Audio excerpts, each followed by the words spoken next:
ये जेल को जाते हैं, हम कब्रों में जाते हैं। मैं खामोश नहीं बैठ सकता हूं।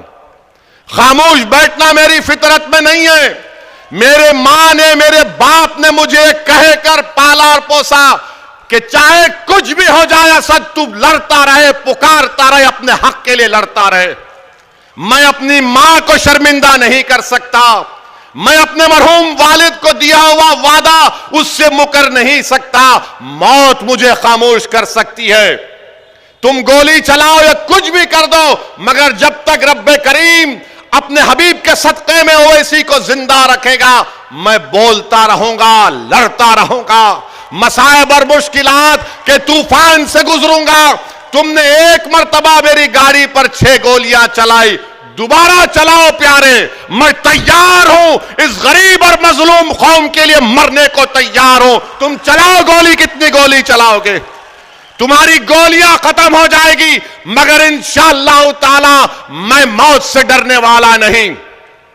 मैं डरता हूं इस बात से कि जब कब्र में जाऊंगा और हशर के मैदान में मुझसे क्या हिसाब किताब होगा। मगर दिल का एक कोना पुकार कर कहता है कि गुनाहगार तू है असद, मगर कमली वाला रहमतुल आलमीन है सल्लल्लाहु अलैहि वसल्लम। मेरे अजीज दोस्तों और बुजुर्गों, हिम्मतों को बुलंद रखिए। इस मसाइब और मुश्किलात का खात्मा होगा। अगर दिल में खौफ पैदा होता है कि जुनैद और नसीर से ऐसा हुआ, तो सोचो हजरत सुमैया को नेजा मारा गया, वो शहीद हो गई। रसूलुल्लाह सल्लल्लाहु अलैहि वसल्लम की साहबजादी को नेजा मारा गया था। अगर डर पैदा होता है तो इमाम हुसैन की शहादत को याद करो। उन्होंने अपने पूरे खानदान को कुर्बान कर दिया। हजरत बिलाल के उस कुर्बानी को याद करो कि गरम गरम रेत पर लिटाकर गरम पत्थर रखकर कोड़े मारे जाते थे और बिलाल पुकारते थे, अहात अहात अहात। मेरे इज्जतदार मां और बहनों, अपनी औलाद को बहादुर बनाओ। दीन से अपने रिश्ते को मजबूत रखो। दीन से रिश्ते को मजबूत रखो। हिजाब पहनेंगे, बुर्का पहनेंगे, चादर पहनेंगे। किसी जालिम हुकूमत के फैसले पर हम अपने दीन से दस्तबरदार नहीं होंगे। तुम्हारे जुल्म से हम अपने दीन से दस्तबरदार नहीं होंगे। मेरी शनाख्त अगर है, मेरी पहचान है, तो मेरी दीन से, मेरी निस्बत जो नबी करीम सल्लल्लाहु अलैहि वसल्लम से है, वही तो मेरी पहचान है। अगर वो नहीं तो फिर क्या है मेरे पास, बताओ।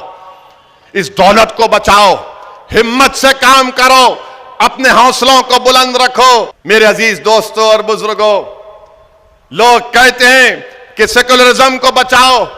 यकीनन पिछले 8 साल में जब से भारत के वजीर आजम नरेंद्र मोदी बने हैं, मॉब लिंचिंग बढ़ गया, हेट क्राइम्स बढ़ गए, लव जिहाद के नाम पर मारम पीटी बढ़ गई, रिलीजियस कन्वर्शन के नाम पर गलत गलत कानून बनाए गए, दिल्ली में फसादात हुए, यूएपीए लगा। मगर इसके बावजूद भी लोग बोलते हैं कि सेकुलरिज्म का साथ दो, इन सो कॉल्ड पार्टीज का साथ दो। मैं बताता हूं फर्क क्या है। फर्क यह है कि जुनैद और नसीर की जली हुई लाशें उसके घर को आई। जुनैद के घर को मैं गया था जमील खां के साथ, और जुनैद के 6 बच्चे और जुनैद का बड़ा भाई जो नीम पागल है उसके 7 बच्चे, यानी 13 बच्चों की जिम्मेदारी जुनैद पर थी। जुनैद और नसीर के घर में जली हुई लाशें आई। हाफिज जुनैद को ट्रेन में 16 साल के बच्चे को मार दिया गया, उसकी लाश अपने बाप के घर को गई। रगबर को मार दिया गया, उसकी लाश उसकी बीवी के पास गई जो बेवा हो गई। पीलू खान को मारा गया। अब बताओ आप, इनको क्या होता है ये सेकुलर पार्टियों को? ये सिर्फ जेल को जाते हैं, हम कब्र में जाते हैं। ये जेल को जाते हैं, हम कब्रों में जाते हैं, और जेल से जल्दी बेल भी मिल जाती है। आप बोलेंगे वो कैसे? तो क्या नवाब मलिक को बेल क्यों नहीं मिलती? नवाब मलिक को बेल मिली, किसको मिली फिर?